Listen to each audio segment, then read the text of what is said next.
दोस्तों नमस्कार, VY news YouTube channel पर आपका स्वागत है। अगर आप आर्म्ड फोर्सेज के पेंशनर्स हैं और अभी तक आपको ये नहीं पता है कि आपकी बेसिक पेंशन कितनी है, तो इस वीडियो में बने रहिए दोस्तों।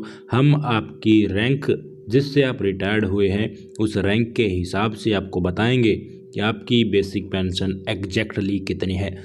Department of ex serviceman welfare के द्वारा ऑफिशियल लेटर जारी किया गया है और टेबल जारी की गई है रैंक वाइज, और जिस पे स्केल से जिस रैंक से आप रिटायर्ड हुए थे उसके हिसाब से आपको 7वें वेतन आयोग के कार्यकाल में पे फिक्सेशन करके आपकी बेसिक पेंशन कैलकुलेट की गई है। दोस्तों अगर आप भारतीय वायुसेना से रिटायर्ड हुए हैं, भारतीय नौसेना से और भारतीय सेना से, इन तीनों बलों से रिटायर्ड हुए हैं, या भारतीय सेना के दूसरे कॉर्प्स हैं, एमएनएस से रिटायर्ड हुए हैं, ईएमई से रिटायर्ड हुए हैं, जहाँ से भी रिटायर्ड हुए हैं, आपको पूरी टेबल में सारी की सारी जानकारी आपकी डिपार्टमेंट वाइज मिलेगी। स्क्रीन पे जो सबसे पहले आपको टेबल दिख रही है भारतीय वायुसेना की है। सबसे छोटी रैंक वहाँ पे एसी होती है। एसी का रिगार्डिंग यहाँ पर पूरी टेबल दी गई है।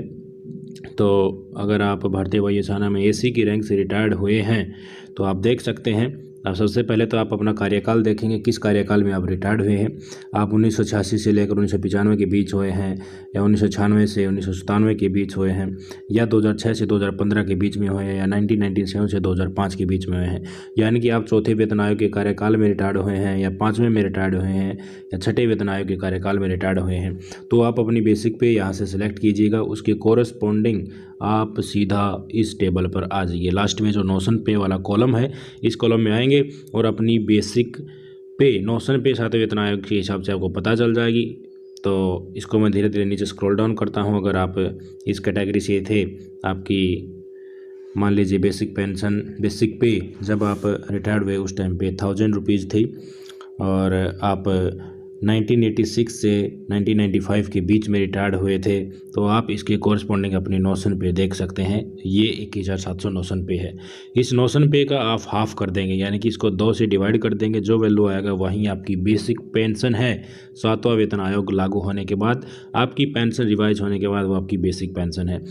ये दोस्तों है टेबल रैंक वाइज। अगर आप आर्म्ड फोर्सेज के मेंबर हैं और आप जानना चाहते हैं कि मेरी रैंक के हिसाब से और मेरी टाइमिंग के हिसाब से जिस समय में मैं रिटायर्ड हुआ हूँ उसके हिसाब से मेरी पेंशन, बेसिक पेंशन रिवाइज होने के बाद 7वें वेतन आयोग के कार्यकाल में कितनी रहेगी, इससे ज़्यादा ऑथेंटिकेट लेटर आपको कहीं नहीं मिलेगा दोस्तों, क्योंकि ये department of ex serviceman welfare जो रक्षा मंत्रालय के अंडर आता है उसी के द्वारा ये लेटर जारी किया गया है। एक एग्जांपल लेकर और मैं बता देता हूँ आपको, ताकि आपको और अच्छे से ये टेबल समझ में आ जाए। इस एग्जांपल को लेके मैं चलता हूँ टेबल 5। आप यहाँ से देख सकते हैं दोस्तों, वे पेंशनर्स जो भारतीय वायुसेना में LAC की रैंक से रिटायर्ड हुए हैं, रैंक इसमें दी गई है। और पे स्केल आप देख सकते हैं 1986 से 1995 के बीच में पे स्केल ये था। अगले वेतन आयोग में ये पे स्केल, फिर ये, और छठे वेतन आयोग में 5200 से 2200 का दोस्तों क्या था फिलहाल का, उसका कोरस्पॉन्डिंग लेवल 3 है। 5200 से 2200 का छठे वेतन आयोग के कार्यकाल में पे स्केल था। तो आप देख सकते हैं कौन से वेतन आयोग के कार्यकाल में रिटायर्ड हुए हैं।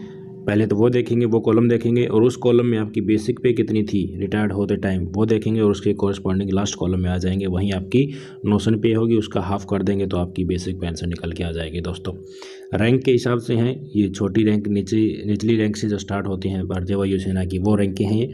ऐसे ही आगे आपको देखने की मिलेंगी भारतीय नौसेना की टेबल देखने को मिलेगी। नीचे से ऊपर रैंक की थी भारतीय वायुसेना की, और भारतीय नौसेना की है ऊपर से लेकर नीचे तक की। ये देख लीजिए आप, चीफ पेटी ऑफिसर की दी गई है।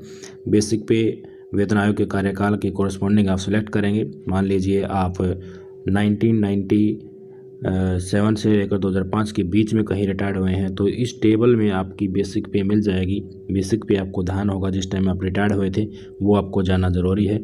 मान लीजिए आपकी बेसिक पे है 9950 जब आप रिटायर्ड हुए थे, तो उसके कोरस्पॉन्डिंग आपको 58,600 रुपये आपकी नोशन पे हो जाएगी। इसका हाफ कर दोगे तो आपकी बेसिक पेंशन दोस्तों निकल के आ जाएगी। ये एक टेबल है, पूरी फाइल है दोस्तों। इस पूरी फाइल में भारतीय वायुसेना और भारतीय नौसेना के सभी रैंकों के, छोटी रैंकों से लेकर बड़ी रैंकों तक पूरी की पूरी जानकारी दी गई है। अगर आप भारतीय सेना से बिलोंग करते हैं तो वीडियो के डिस्क्रिप्शन में पहले नंबर पे तो आपको ये टेबल मिलेगी। आपको दूसरे नंबर की जो टेबल है उसमें जाना होगा, वो भारतीय सेना के लिए है, भारतीय सेना के सभी कॉर्प्स के लिए है। उस टेबल के ऊपर चलिए मैं आपको लेके चलता हूँ और आपको दिखाता हूँ एग्जैक्ट बेसिक पेंशन आपकी कितनी होगी। दोस्तों जैसा कि आप देख सकते हैं, जो दूसरी लिंक जो डिस्क्रिप्शन में दिया गया है दूसरे नंबर पर, उसको खोल के आप इस टेबल पर आएंगे। ऊपर थोड़ी टेबल आपको भारतीय नौसेना की दिखेंगी। इसमें आप थोड़ा नीचे स्क्रॉल डाउन करेंगे, आप आएंगे लगभग 28 नंबर पेज पर आएंगे तो आपको भारतीय सेना की टेबल दिखेंगी। यहाँ पे आप देख सकते हैं भारतीय सेना की पहली टेबल यहाँ से स्टार्ट हो रही है और सबसे लोवेस्ट रैंक से स्टार्ट हो रही है। सिपाही की रैंक से अगर आप रिटायर्ड हुए हैं तो उसी के अकॉर्डिंग आपको यहाँ पे रैंक मिलेगी, बेसिक पे मिलेगी। जिस भी वेतन आयोग के कार्यकाल में आप रिटायर्ड हुए हैं वो वेतन आयोग आपको देखना है और फिर अपनी बेसिक पे आपको सेलेक्ट करनी है। आप एक्स ग्रुप से थे या दूसरे ग्रुप से थे वो आपको देखना है और उनके कोरस्पॉन्डिंग आपको अपनी नोशन पे देखनी है। आपको थोड़ा इनकन्वीनियंस हो रहा होगा क्योंकि इसी प्रकार की टेबल इसमें दी गई हैं, तो आपको वीडियो को पॉज करके थोड़ा देखना होगा या फिर वीडियो के डिस्क्रिप्शन में दूसरे नंबर पे जो लिंक दिया है उस पीडीएफ फाइल को आप डाउनलोड कीजिए और उस डाउनलोड पीडीएफ फाइल से आप रैंक वाइज अपनी बेसिक पेंशन अपने फ़ोन में अपने इजी कन्वीनियंस वे के हिसाब से देख सकते हैं। मैं आपको थोड़ा सा समझाने के लिए और नीचे स्क्रॉल डाउन करता हूं कि सिपाही की जो पहली टेबल थी वो एक ही टेबल नहीं, सिपाही की और भी ज़्यादा टेबल हैं क्योंकि बेसिक पे काफ़ी वेरिएशन में है। देख सकते हैं ये दूसरी टेबल है, ये भी सिपाही के लिए है। तो आप ये मत सोचिएगा कि हमारी रैंक के हिसाब से बेसिक पे इसमें नहीं मिल रही है। आप ढूंढोगे तो सारी की सारी रैंक की सारी बेसिक पे और सभी वेतन आयोग के कार्यकाल में पास्ट में कभी भी आप रिटायर्ड हुए हैं तो आपकी डिटेल आपको एग्जैक्टली इसमें मिलेंगी ही मिलेंगी। तीसरी टेबल भी सिपाही की है दोस्तों और हर रैंक के लिए है, सिपाही से लेकर ब्रिगेडियर तक की टेबल आपको, मेजर जनरल तक की टेबल इसमें यहाँ पर देखने को मिलेंगी। ये देख लीजिए चौथी टेबल है दोस्तों, ये भी सिपाही रैंक के लिए है। ऐसे आप धीरे धीरे नीचे स्क्रॉल डाउन करोगे तो सिपाही रैंक से जो रिटायर्ड हुए हैं उनकी जितनी भी बेसिक पे बनती हैं वो आपके सामने आ जाएंगे।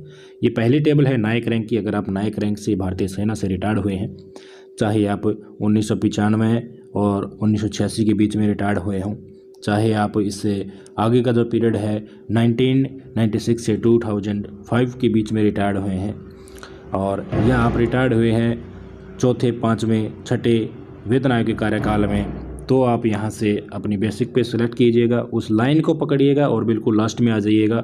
अपनी नोशन पे आपको देखनी है और ये जो नोशन पे होगी इसका हाफ आप कर देंगे तो आपकी बेसिक पेंशन निकल के सामने आ जाएगी। ईजिली आप उस बेसिक पेंशन का कहीं भी इस्तेमाल कर सकते हैं। अगर कुछ डिस्क्रिपेंसीज है, आपको पेंशन मिल रही है, आपके पीपीओ में जो पेंशन बेसिक पेंशन दिखाई गई है वो इस बेसिक पेंशन से अलग है, तो आप इसके लिए कंप्लेन रेज कर सकते हैं। पीसीडी इलाहाबाद को आप उनकी वेबसाइट पे जाकर अपना सारा का सारा ब्यौरा बता सकते हैं कि टेबल के हिसाब से तो मेरी बेसिक पेंशन इतनी बन रही है पर मेरे को मिल इससे कम रही है, तो आपकी सुनवाई 100% की जाएगी। ऐसे ही नायक रैंक के लिए काफ़ी ज़्यादा टेबल दी गई हैं। आप जिस भी रैंक से रिटायर्ड हुए हैं, किसी भी कार्यकाल में रिटायर्ड हुए हैं दोस्तों, तो आपको बिल्कुल ईजिली यहाँ से अपनी बेसिक पे देखने को मिल जाएगी। मैं धीरे धीरे नीचे स्क्रॉल डाउन करता हूँ, देख लीजिए अगली रैंक आ चुकी है हवलदार रैंक से। किसी भी कार्यकाल में आप रिटायर्ड होते हैं तो अपनी बेसिक पे यहाँ से फाइंड आउट कीजिए और बिल्कुल लास्ट में आइए। बिल्कुल लास्ट में आके आपको अपनी नोशन पे मिलेगी, नोशन पे का हाफ कर दीजिए, आपकी बेसिक पेंशन आ जाएगी।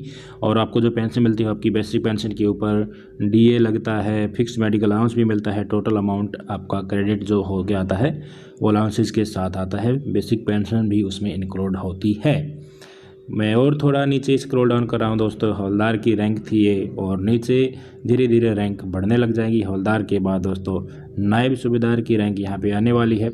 अगर आप नायब सूबेदार की रैंक से रिटायर्ड हुए हैं तो आप इन टेबल का इस्तेमाल करेंगे। नायब सूबेदार की भी 6-7 टेबल हैं, उनमें आप प्रत्येक में सर्च कीजिएगा आपकी बेसिक पे और आपका कार्यकाल और किस पे स्केल से आप रिटायर्ड हुए, उसी के हिसाब से आप अपनी नोशन पे फाइंड आउट करेंगे। और नोशन पे फाइंड आउट करने के बाद उसका हाफ कर देंगे तो आपकी बेसिक पेंशन निकल के आ जाएगी और आपकी पीपीओ में जो बेसिक पेंशन उसके साथ मैच आउट कर सकते हैं। मैच करके आप अपनी डिटेल्स को करेक्ट भी करा सकते हैं दोस्तों। अगली टेबल आप देख सकते हैं, सूबेदार रैंक की टेबल आनी शुरू हो गई है। ये मैं एज एन एग्जाम्पल बता रहा हूँ, जैसे जैसे आप नीचे चलेंगे तो एमएनएस स्टाफ का भी टेबल है, इसमें एएमसी की भी टेबल है, हर डिपार्टमेंट की आपकी टेबल मिलेंगी। वहाँ से आप अपनी बेसिक पे पेंशन कैलकुलेट कर सकते हैं। आज की इस वीडियो में दोस्तों इतना ही था। जानकारी अच्छी लगी तो डेफिनेटली आप अपनी बेसिक पेंशन कैलकुलेट कीजिएगा और अपनी मैचिंग करिएगा। मैं आपको फिर बता देता हूँ, वीडियो के डिस्क्रिप्शन में नीचे जाइएगा, पहले नंबर पे तो जो टेबल है वो भारतीय नौसेना और भारतीय वायुसेना दोनों की है। पहले नंबर पर वायुसेना, उसके नीचे फिर नौसेना है।